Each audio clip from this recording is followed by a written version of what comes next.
Boa tarde a todos. Meu nome é Jorge Assis e eu convidei a professora Denise Razucchi para conversar sobre a importância de reconhecer os recursos para se ter uma boa saúde mental. Professora Denise, eu acho mais próprio que a senhora se apresente antes de nós começarmos a conversar. Quem é a senhora? Boa tarde, Jorge. Obrigada por você me convidar para essa conversa, que eu acho bem importante. Bom, eu sou médica de formação, psiquiatra, né? Sempre atuei como psiquiatra e, mais recentemente, nos últimos 10 anos, eu tenho me especializado na área de economia da saúde, voltada para a saúde mental, e eu coordeno o Centro de Economia da Saúde Mental, no Departamento de Psiquiatria da Unifesp, e sou professora afiliada desse departamento. Bom, professora, o tema deste ano para o Dia Mundial da Saúde Mental é Saúde Mental para Todos, maior investimento, maior acesso. Na página da Federação Mundial de Saúde Mental, está claro que esse tema se dá devido ao grande número de questões de saúde mental trazidas pela pandemia, né? Eu perguntaria para a senhora, primeiro, né, esse tema é próprio? Tem que se investir mais em saúde mental, independente da pandemia, ou é porque a pandemia está exigindo isso? Olha, antes da pandemia, a gente já tinha vários indicativos de que os custos das doenças mentais no mundo todo são absurdamente grandes, né? Então, a gente já tem uma estimativa de 200 trilhões de dólares por ano os custos das doenças mentais para o mundo todo, né? E que isso aumentaria para 16 trilhões de dólares em 2030. Isso antes da pandemia. Eu acho que a pandemia veio mostrar que esse número pode ser bem maior, né? A gente já tem hoje por volta de 1 bilhão de pessoas com doenças mentais e até 2 bilhões de pessoas no planeta com algum problema importante em saúde mental. Então, são doenças e são problemas que acometem uma boa parte da população do mundo. E, para piorar, a maioria dessas pessoas vivem em países de baixa e média renda, então, em situações, às vezes, adversas, né? E para piorar ainda mais, essas pessoas não têm acesso a nenhum tipo de tratamento. Então, nós temos doenças que são custosas, que impactam a vida do indivíduo, da família, da sociedade como um todo, impacta economias inteiras, a ponto de 4%, 5% do PIB, às vezes, de uma economia de um país de alta renda estar comprometido, equivale o custo dessas doenças. Então, o impacto na sociedade, no indivíduo e em vários outros setores das doenças mentais é extremamente grande, né? E, então, obviamente, investimento é fundamental, não só agora que a pandemia vem piorar esse cenário, mas é fundamental, já era fundamental, né? E eu acho que já faz vários anos que nós estamos mostrando isso. Professora, eu vou deixar com a minha imagem aqui, a senhora está ouvindo a minha... É uma questão de software, eu vou ter que resolver. Depois eu me filmo aqui, fazendo sim, balançando a cabeça. Tá bom, tá certo. E monto o vídeo final. Tá bom. Professora, então, voltando. Professora, o que a senhora fala é muito interessante e muito importante, considerando que uma boa parcela da população vive com questões de saúde mental que não permite que elas tenham uma vida produtiva e com qualidade. Uhum. E, por outro lado, né, as pessoas não têm... não é claro para as pessoas, por exemplo, quando elas vão num hospital, num posto de saúde, num serviço de saúde mental da rede, que tudo aquilo é onde está investido esse valor todo que a senhora está nos relatando. Por exemplo, tem a luz, a água, o preço do salário das pessoas que estão atendendo, dos profissionais de saúde, do médico, do enfermeiro e tal, e tal, e tal. E também, no Brasil, o Estado fornece uma boa parte dos medicamentos usados em saúde mental.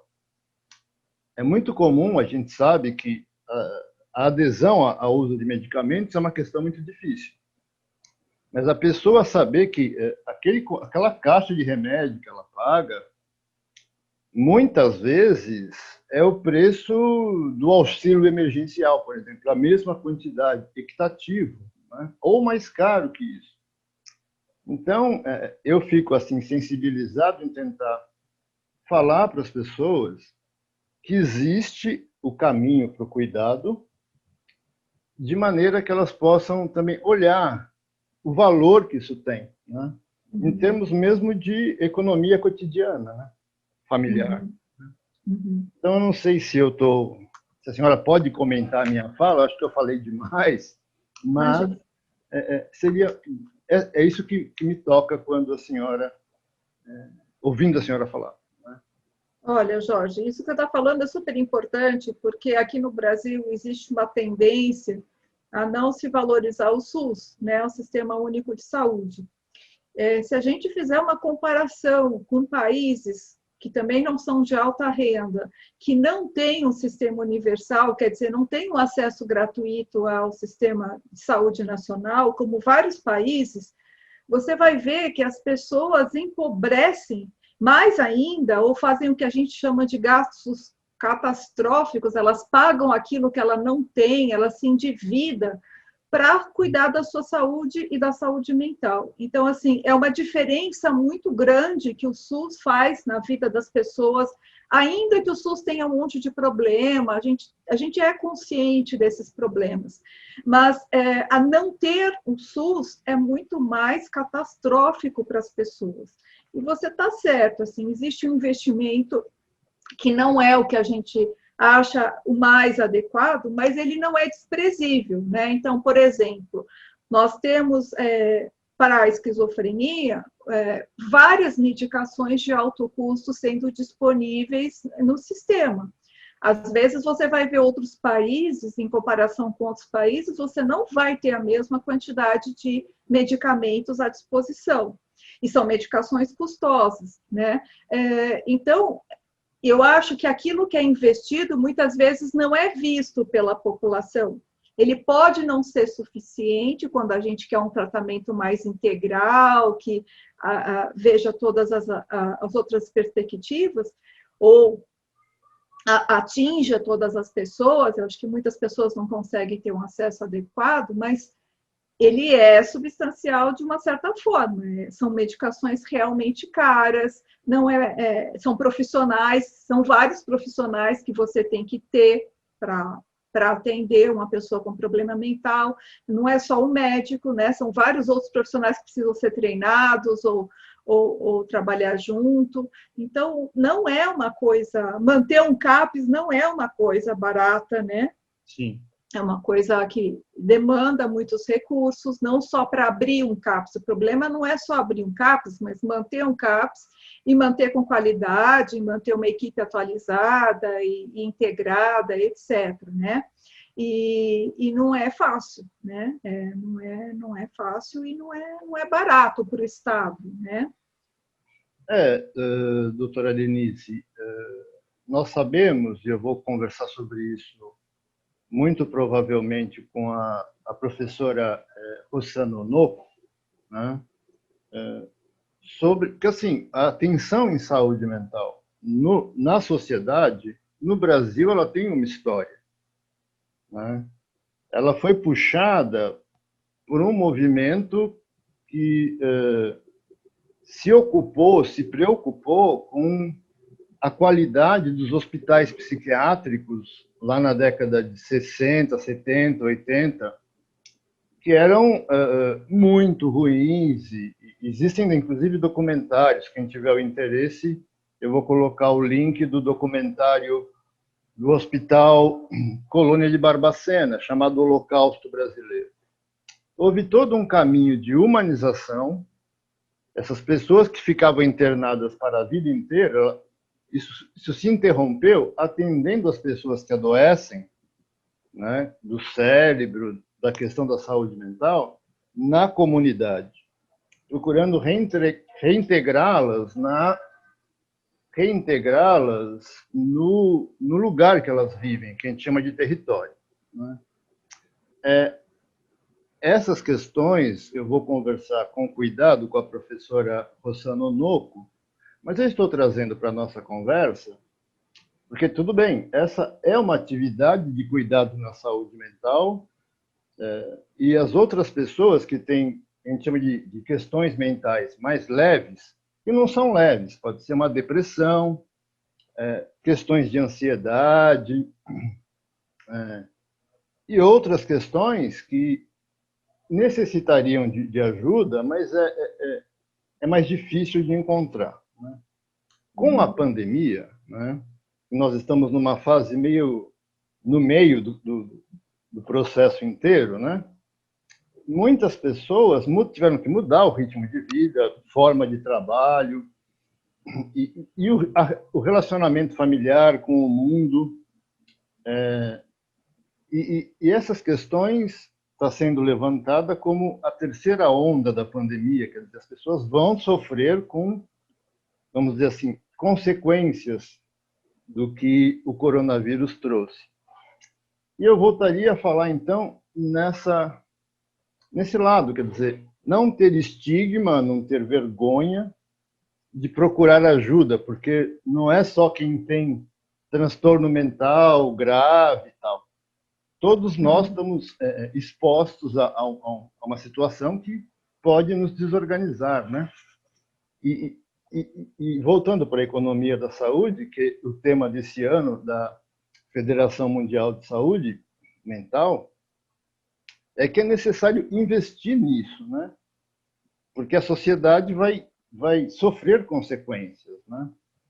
Eu não sei se eu estou indo pelo caminho certo, professora. É que eu sou leigo, então estou perguntando, né? Então, Jorge, é exatamente isso que você está falando. Eu acho que tem dois aspectos importantes, né?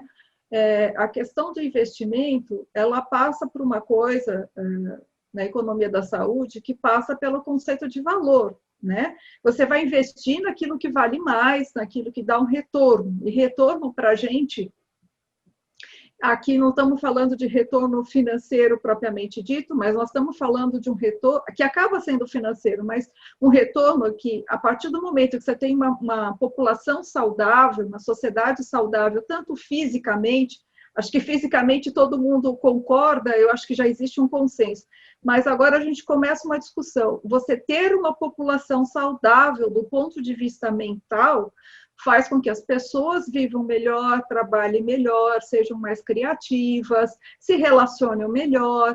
E isso tudo reverte em vários aspectos positivos para a sociedade. Também traz retorno econômico, mas além do retorno econômico, existe um retorno para toda a sociedade.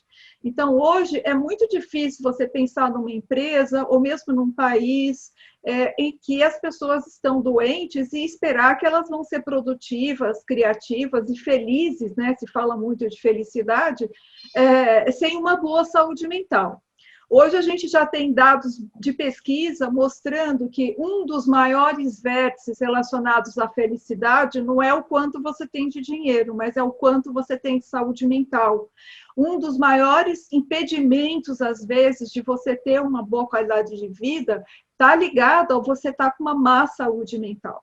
E o problema, eu acho, esse é um lado, né, do quanto que é importante a nossa saúde mental, mas eu acho que tem um outro lado que talvez as pessoas não se atentem, na hora só de uma coisa trágica, ou de uma pandemia, ou alguma coisa que a pessoa tem um impacto maior, mas hoje a gente sabe que muitas doenças têm a ver com o estilo de vida que a pessoa tem. né? Então, seja o estilo de vida, se ela faz exercício, se ela se alimenta bem, se ela maneja bem estresse, se ela consegue ter uma vida mais ou menos equilibrada ou mais ou menos saudável, né?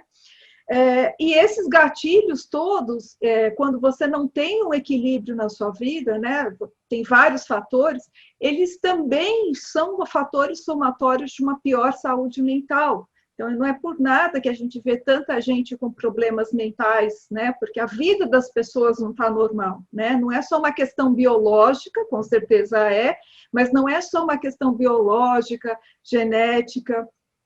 Você tem outros aspectos aí, ambientais, sociais, que são importantes para você ter uma boa saúde mental. E, obviamente, com a pandemia, você tem muitos gatilhos, né? Você tem a coisa do desemprego, perda brusca de renda, às vezes um negócio, é o confinamento, é você não ver uma pessoa que você gosta, é luto, né? Nas famílias que perderam alguém, é o medo da doença, e é não poder ter uma lazer, etc. Então, tem vários gatilhos aí que vão atingir a saúde mental de todas as pessoas. Algumas das pessoas vão ser mais atingidas ainda, vão ficar muito doentes, né? Então, eu acho que essa terceira onda, na verdade, eu acho que essa terceira onda já começou, né? Só que ela não é tão visível porque as pessoas estão focadas, enquanto as pessoas estão morrendo, estão infectadas pelo Covid. E ainda não estão olhando para todo esse impacto que vai ficar, né? E vai ficar por muitos anos, né? Isso não é uma coisa que se resolve rapidamente, né? Então, eu tenho uma esperança de que essa experiência, ainda que trágica, da Covid, ela possa alertar as pessoas que precisa cuidar, sim, das suas relações sociais, da sua vida, da qualidade de vida, da sua saúde mental, né? E ter uma revisão dessas coisas, né? E, obviamente, isso faz com que a gente tenha que investir mais, não só dinheiro, mas investir tempo em se cuidar, investir tempo em procurar cuidado, porque as pessoas até podem perceber que não estão bem, mas elas demoram para procurar um cuidado, uma atenção, um tratamento. E eu acho que essa demora em procurar uma atenção, procurar informação, é muito problemática, né? Ela acaba, às vezes, ficando mais grave sem precisar. Hoje você tem tratamentos de todas as formas que podem ajudar todas as pessoas de uma maneira eficaz. Então, eu acho que talvez falte informação do que é possível ser feito em saúde mental. Professora, tudo que a senhora disse é muito importante, me levou a pensar em algumas coisas. E eu vou, por exemplo, as pessoas hoje, no mundo virtual, né, quem tem internet, que conecta com tudo, né, com o celular, com a televisão, com o computador, as redes sociais, existe uma tendência de, vamos dizer assim, seguir conselhos que encontra na internet, nas redes sociais, e, ao mesmo tempo, vendo várias pessoas que só colocam coisas felizes e dentro de um pano de fundo do que é correto, as pessoas que estão com questões interiores, elas talvez se sintam inferiorizadas, diminuídas, e, não querem demonstrar isto, né? Falando do período que nós estamos, da pandemia e do que vem pelos anos seguintes. E eu que vivo, trabalho também no Departamento de Psiquiatria da Unifesp, nós sabemos que quanto mais se demora para procurar ajuda, mais difícil e mais prolongado é para você restabelecer sua saúde, né? Então, nesta linha, e voltando para a nossa conversa do início, da questão dos recursos que são investidos e do tema desse ano, maior investimento, maior acesso, né, do Dia Mundial da Saúde Mental, por um lado, professora, eu vou conversar com o Dr. Bruno Ortiz, né? Nós vamos abordar a relação entre a biologia e a saúde mental. Nós somos muito mais resultado do que nós fazemos com o nosso corpo do que normalmente a gente percebe, né? Então, o que a senhora fala de cuidar de si, dos hábitos, de não ter uma vida sedentária, mas também outras coisas, né? Por exemplo, vou dar um exemplo da depressão, por exemplo. Você vai gerando você não tem ânimo para fazer as coisas e não consegue superar isso, e a sua relação com as pessoas fica mais difícil, com o trabalho, na família, e o corpo também está armazenando isso, né? Então, a senhora falou que existem várias abordagens de tratamento, né? Eu conheço, por exemplo, a psiquiatria, né? A psicologia, que tem várias maneiras de abordar o ser humano, não é um tratamento único, né? E a terapia ocupacional também, que ajuda a pessoa a ressignificar o seu cotidiano de maneira produtiva, né? Quando a gente fala em maior acesso, as pessoas saberem que podem procurar ajuda e que as resoluções não é só tomar um comprimido, que é ir em um psiquiatra, que as pessoas têm muito medo e preconceito.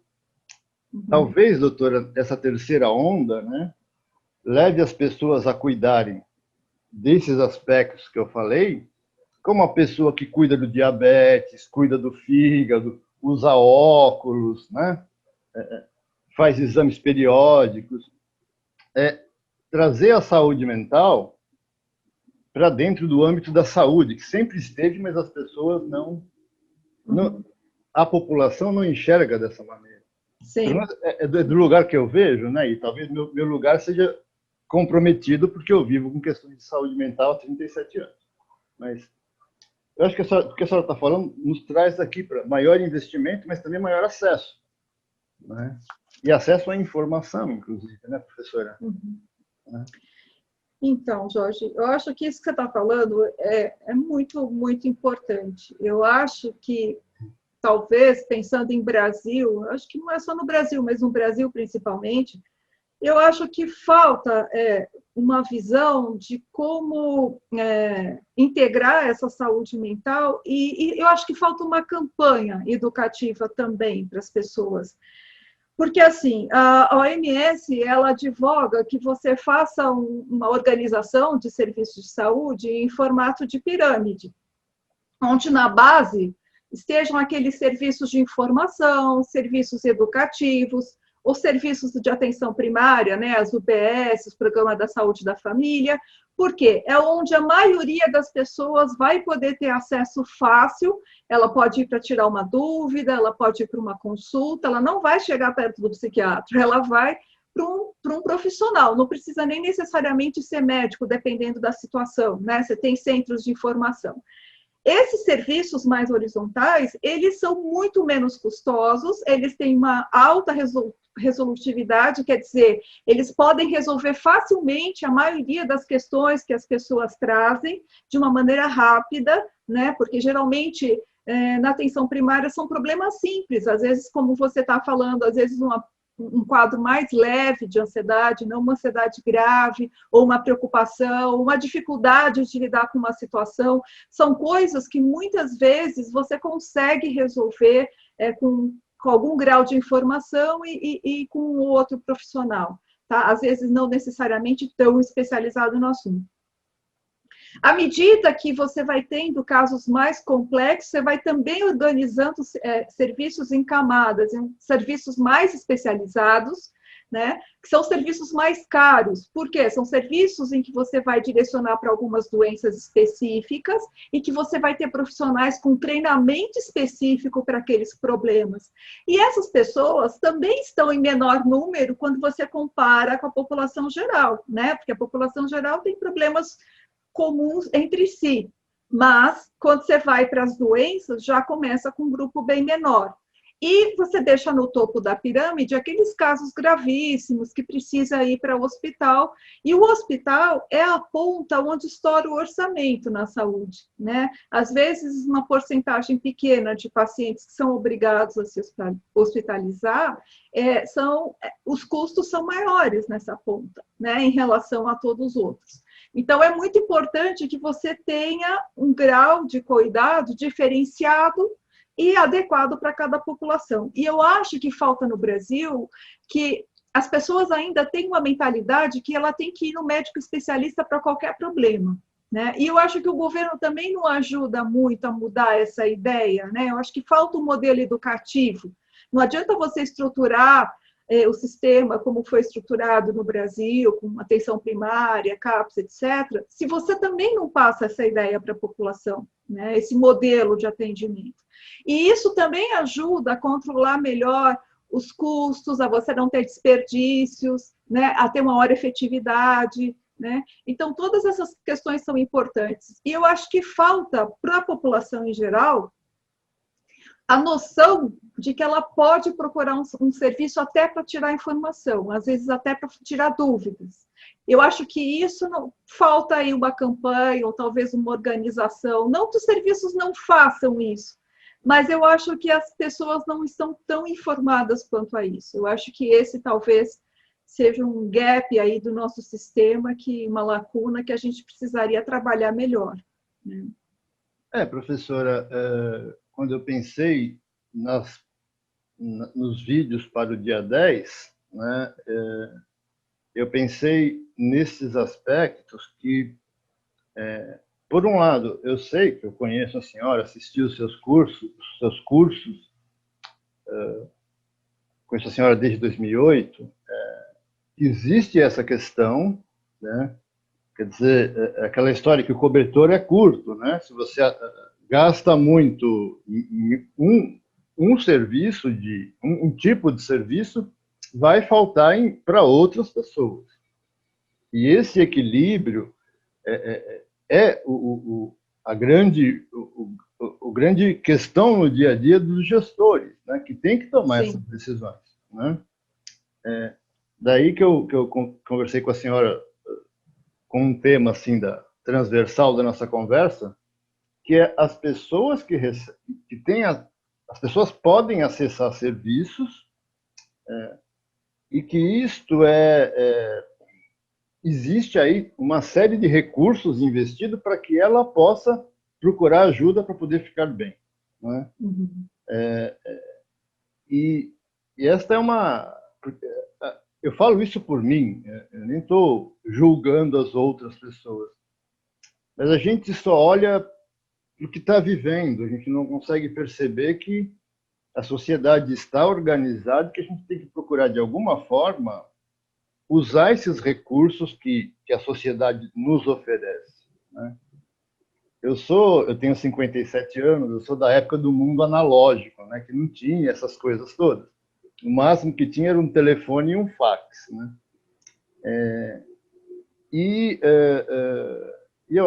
A minha impressão, eu que venho e acompanhei a tecnologia, é que as pessoas não conseguem perceber a importância, e isso é importante na saúde mental, das relações humanas face a face, né? Uhum. Quando eu sento diante do meu médico psiquiatra, eu terminei uma terapia o ano passado, uma terapia longa, né, psicológica.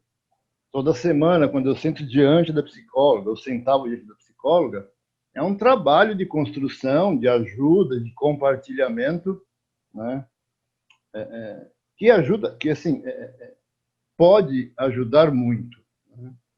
Talvez seja a questão das pessoas olharem mais para a questão da sua individualidade e da questão que, diante de um profissional de saúde, seja ele qual for, existe um sigilo profissional. Então, é um espaço para que você possa lidar com as suas questões com pessoas que se dedicaram na sua formação a fazer isso.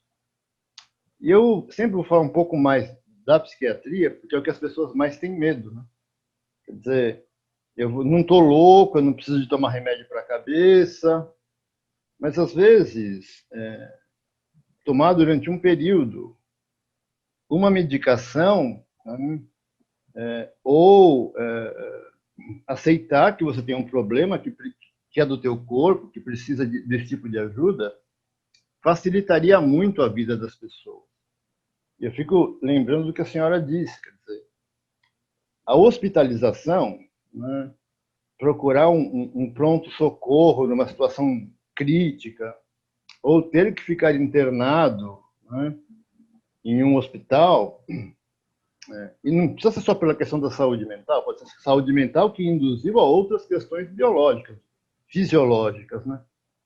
Tem um custo muito maior para todos, né? Porque sai desse investimento, que é feito para todos, e tem um custo maior para a pessoa também, né? Sim. Porque a senhora fala de uma campanha de conscientização, né? Eu fico aqui lembrando que eu vou conversar também com a professora Erotildes Leal, né? A questão da saúde mental e a subjetividade.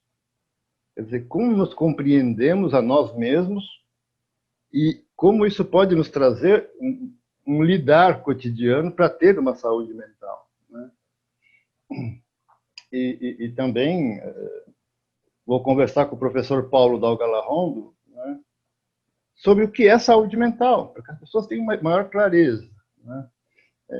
Essas são iniciativas, né, que vão na linha do que a senhora nos disse, né? E também, por outro lado, professora, é muito difícil, né? Eu dou aula sobre estigma já há 8 anos. É muito difícil a questão da saúde mental. É muito difícil porque só conhece uma questão, né? Na saúde mental é isso. Quem já teve uma experiência ou conhece alguém que teve uma experiência difícil, né? E eu estive escutando o professor Jair Nari já há algum tempo, um mês mais ou menos, numa entrevista que ele deu para uma emissora, sobre a pandemia, que a pandemia irá dificultar muito a vida das pessoas, né? O que tem um impacto muito grande na forma como nós, sociedade, vamos viver juntos. Uhum. E essa é uma questão, quer dizer, por um lado, não é dizer para as pessoas, olha, você tem que falar com algum profissional de saúde, mas quando for usar esses serviços, ter essa noção mais ampla, né? A senhora falou dos investimentos no mundo e no Brasil, em termos de cifras, são valores muito altos, muito elevados, né? E que são necessários, né? Então, essa questão, né? A gente fala em economia, sempre a gente pensa em produto interno bruto, taxa de juros, o câmbio, os salários e tal, né? Mas também nós poderíamos pensar a economia como, que eu gosto de filosofia, dentro de uma ética, que é a melhor forma de convivermos juntos, né? Então, eu diria que esses investimentos que serão necessários precisariam também de uma via de acesso, né? Acesso à informação. E a senhora, eu sei que a senhora também além de especialista em economia da saúde, é uma psiquiatra com grande experiência clínica, né?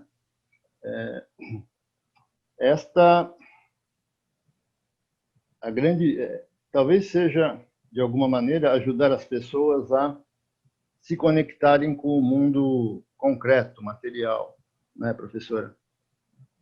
Que não é questão de valor, compra, venda, não, o mundo real, concreto.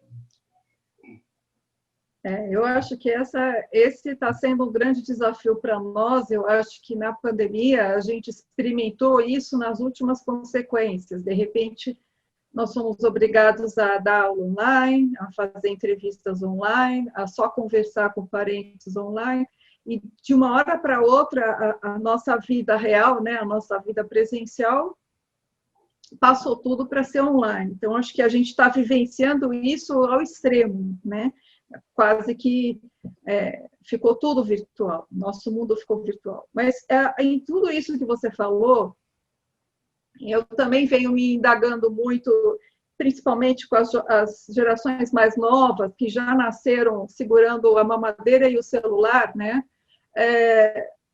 O que eu percebo é um comportamento muito imediatista, então eu tenho que conseguir o bem-estar agora, qualquer desconforto é visto como problema de saúde mental, qualquer sensação ruim é enxergado como um problema, né? E as pessoas perderam um pouquinho a noção do que é um ser humano, né? De ter esses altos e baixos, de você precisar do convívio social, saber lidar com frustração, saber lidar com as suas imperfeições, essas coisas que, por muitas gerações, isso era uma coisa normal, né? Pelo menos a gente tinha que lidar com tristeza, com uma série de coisas. Hoje parece que nesse mundo virtual é fácil de você deletar as coisas ruins. Então, você põe em Photoshop, você marca só as coisas que são boas, você tira fotos de ângulos que parece que você está viajando num lugar e, na verdade, você está na sua casa. Então, você falseia uma realidade e depois de um tempo, essa falseação da realidade passa a ser verdade, né? Passa a ser realidade. E da mesma forma que as pessoas vivem numa ilusão virtual, elas também vão buscar informações daquilo que elas querem escutar. Então, informações que me interessam, mas não necessariamente a informação correta, porque às vezes a informação correta te diz coisas que você não gosta, né? E eu percebo uma grande, às vezes, intolerância a ouvir coisas que não gosta, ou ter frustração, e a ter esse contato real. Então, você ir para um psicólogo, você ir para um psiquiatra, ou para um médico, seja lá onde for, é você escutar um profissional que está habilitado, que tem um conhecimento técnico e que vai poder te dizer as coisas boas e as coisas ruins, mesmo aquelas que você não quer ouvir. E dentro da internet, né, você tem milhares de pessoas que se intitulam especialistas em coisas que a gente nem imagina, né? Então, você vê gente especializada em remédio, sem nunca ter feito farmacêutica, medicina, etc.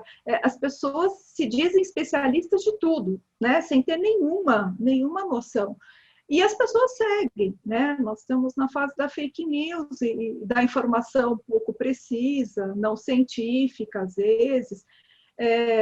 Isso eu acho muito complicado, né? Eu acho que é muito importante que as pessoas busquem as informações em quem é habilitado para dar essas informações. Então, é muito importante você conseguir buscar um profissional, você voltar para o mundo real, não ficar só no virtual. Professora, muito interessante o que a senhora fala do ponto de vista de quem é uma profissional de saúde com grande experiência, né? Experiência de cuidar de pessoas, né? O que eu fico olhando, eu tenho muitos amigos, por exemplo, no Facebook, sei lá, 600, 700 amigos, uma cifra assim. Muito poucos são os que eu conheço pessoalmente, né? Os que eu conheço pessoalmente, que são meus amigos, eu não preciso do Facebook para entrar em contato com eles, né? E o que eu fico olhando, eu gosto porque me distrai, gastar um tempinho no dia olhando, né? E também informação, opinião, tudo que tem. É um canal de comunicação. A nova comunicação midiática estão nas redes sociais. Eu não estou criticando isso. Mas o que eu acabo percebendo é que muitas pessoas se colocam como profissionais ou dando conselhos, ou mesmo próprios profissionais dando conselhos, o que eu acho que é bastante questionável em termos de ética profissional, né? Mas tudo em um formato como se fosse feito... as pessoas repetem padrão do que as mídias tradicionais fazem. Estúdio, maquiador, luz, tal, né? Ou o que eu vejo muitas pessoas, amigos inclusive, né? Postando vídeos e tal, que parecem mais uma propaganda de algum produto, né? Assim, tem toda uma discussão na filosofia sobre essas coisas, que é transformar a vida em coisa. A vida do meu ponto de vista, a vida é o nosso bem mais precioso, né? E eu acho que, como nós estamos fazendo aqui pela internet ou com as pessoas pessoalmente, é um milagre você ter quem consiga se comunicar tudo o que acontece, o corpo humano. E eu acho que a gente não dá valor para coisas que são muito valiosas, trocando por coisas que seriam assim bijuterias, né, emocionais, né? Uhum. E o que a senhora fala é importante, quer dizer, não só a nova geração, mas pessoas da minha geração também estão perdendo essa coisa que nós chamamos de resiliência, de capacidade de enfrentar situações, e querem resolver de maneira fácil, curta, de preferência teclando, né? Uhum. Eu acho que talvez esse seja a grande questão na saúde mental daqui para frente. Esse modo de vida vai mudar de alguma forma. Mas essa é a consideração. Eu acho que algumas coisas vão ficar até mais difíceis em termos de pesquisa nessa área, porque mesmo em termos da relação de trabalho, né? Então, ao mesmo tempo que as pessoas querem tudo muito rápido, as demandas também são maiores. Então, as pessoas invadem todos os seus horários do dia, pedindo demandas de trabalho, de qualquer coisa. Você não tem mais vida privada, você não tem momento de relaxamento, é como se você estivesse de plantão 24 horas, né, para atender qualquer demanda de trabalho. Isso tudo é fator de estresse. Então, daqui a pouco nós vamos ter um outro tipo de adoecimento que vai sair daqueles adoecimentos que você tem nas empresas, nas indústrias, nos lugares de trabalho, por pressão, por conflitos, por uma série de questões que já são bem conhecidas, mas nós vamos começar a ter outro tipo de problema, né? Que é também essa alta demanda. Não só você querer resolver tudo rápido ou conseguir satisfazer sua vontade rápido, mas tem o outro lado da moeda, de as pessoas te demandarem muito mais, às vezes, do que você pode oferecer, e você não ter mais controle sobre o seu tempo e a sua vida. Então, tem um outro lado aí que eu acho que vai trazer também custos, não só custos para a pessoa, mas custos para a saúde mental, né? Você vai ter um adoecimento por um novo estilo de vida que a gente ainda não entende muito bem qual vai ser o impacto. A gente pode supor alguns impactos, né? Mas a gente ainda vai ter que avaliar essas coisas, como é que isso se dá, né? Eu acho que tem várias coisas aí para se avaliar. Ainda falando em questão de recursos, né, e de como se mobiliza recursos, eu vou conversar com o professor Cláudio Banzato sobre a importância do diagnóstico para o cuidado, né? Que é separar o diagnóstico como rótulo do que um diagnóstico como uma ferramenta para uso no tratamento, né? Quer dizer, eu vivo com a esquizofrenia, mas eu não sou a esquizofrenia. Eu conheço pessoas que não têm diagnóstico nenhum e que são muito bacanas e também são muito difíceis, né? Essa questão que a senhora fala das novas formas de apresentação das questões em saúde mental, né, vem numa linha de discussão na sociedade, na comunidade científica, sobre como se faz diagnóstico e quais categorias e como devem ser classificadas e como tratar. Eu levaria a nossa conversa, professora, nós estamos caminhando para o encerramento. Nós falamos sobre vários assuntos, né? Tratamos da economia, da saúde, na saúde mental, por vários aspectos, né?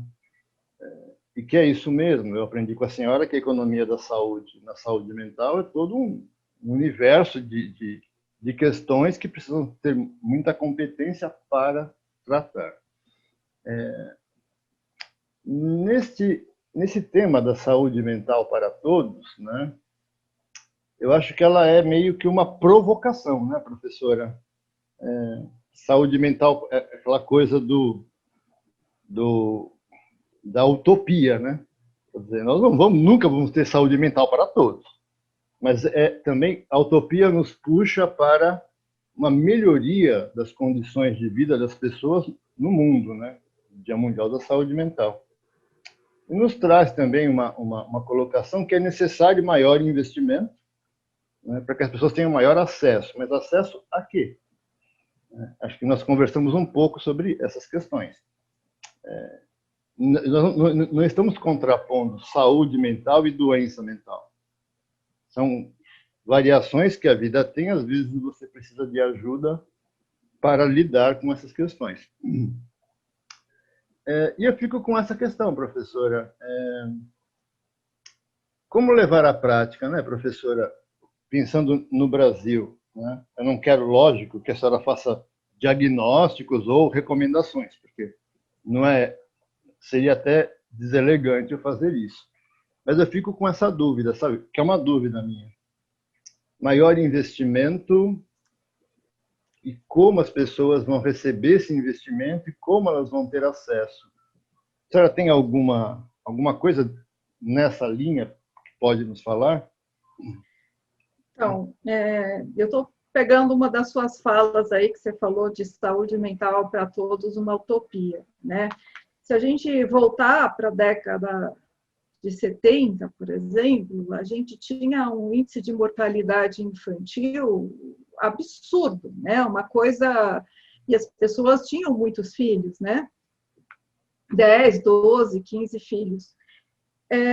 E você vê em algumas décadas como o Brasil foi capaz de resolver esse problema de baixar a mortalidade, de controlar a natalidade, de ter acesso à proteína, porque ninguém na década de 70 tinha acesso a uma proteína animal, a gente teve muita desnutrição. Você teve uma mudança no Brasil que, se você olhasse naquele tempo, você ia falar que é uma utopia, que é impossível de conseguir. Então, assim, a gente percebe que o Brasil ele tem um potencial enorme quando está definido bem uma política e quando resolve investir, chamar seus melhores nomes para arquitetar um plano e investir, ele tem bastante potencial para atingir o objetivo. Mas eu acho que falta ter um objetivo em comum e um objetivo claro.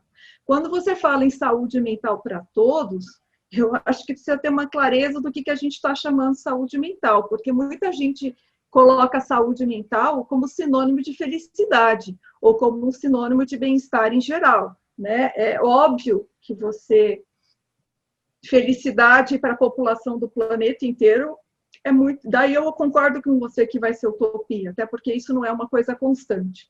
Mas eu acho que a gente tem necessidades no Brasil muito bem estabelecidas, né? Então, nós temos, por exemplo, nós somos um dos líderes em prevalência, em número de pessoas com ansiedade, nós somos o 5º já em prevalência com depressão.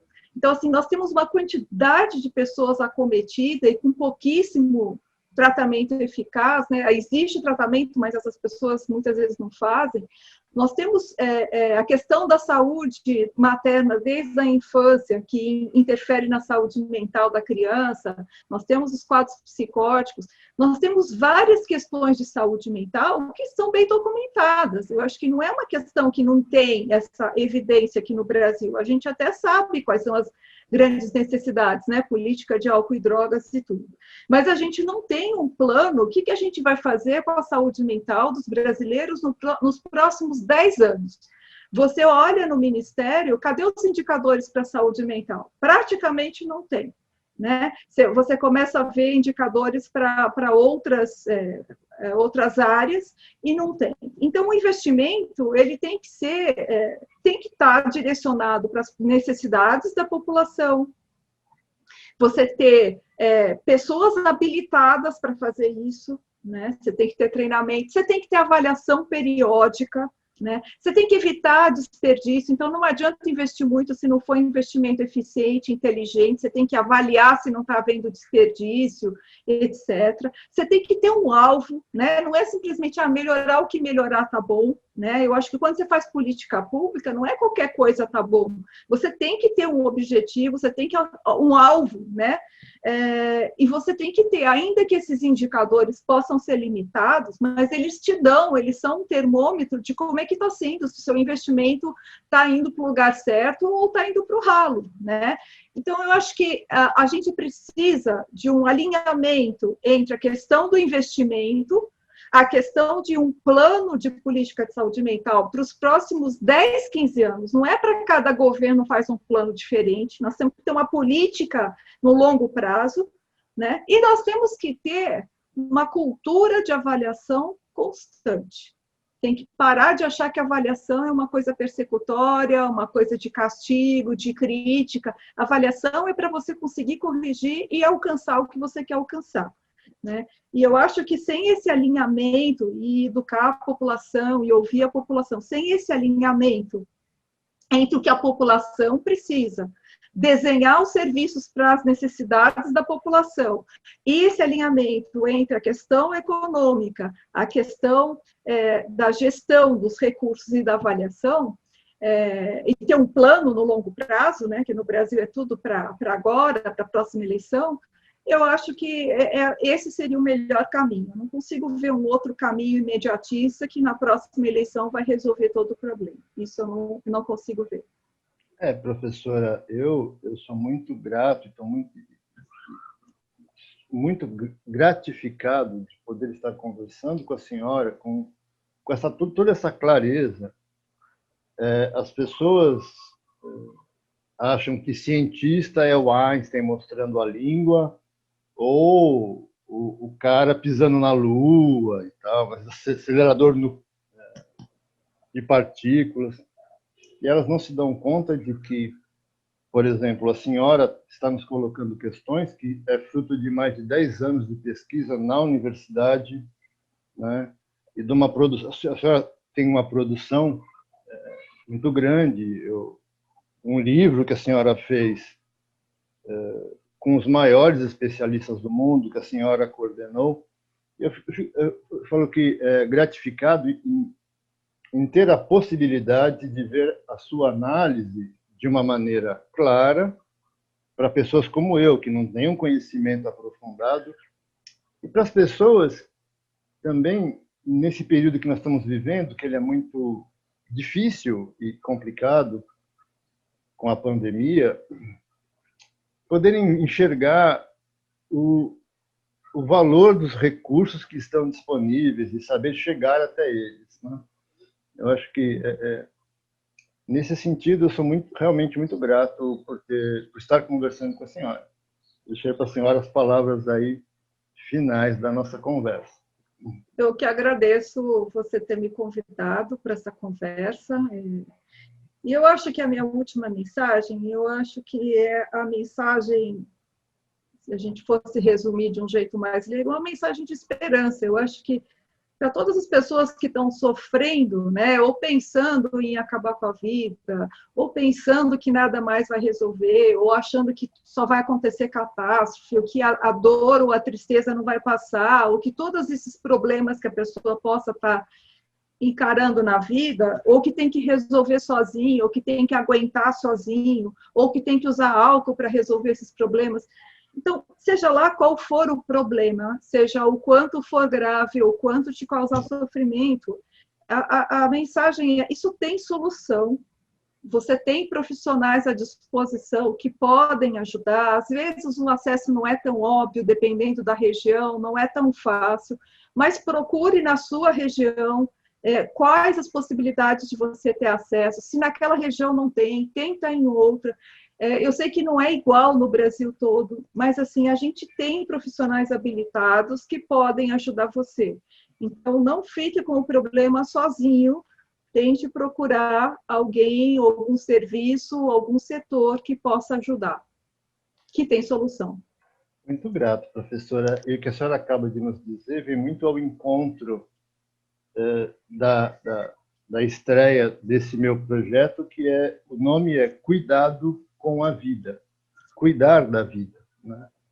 Olha, eu sou muito grato, professora. Eu que Realmente. agradeço.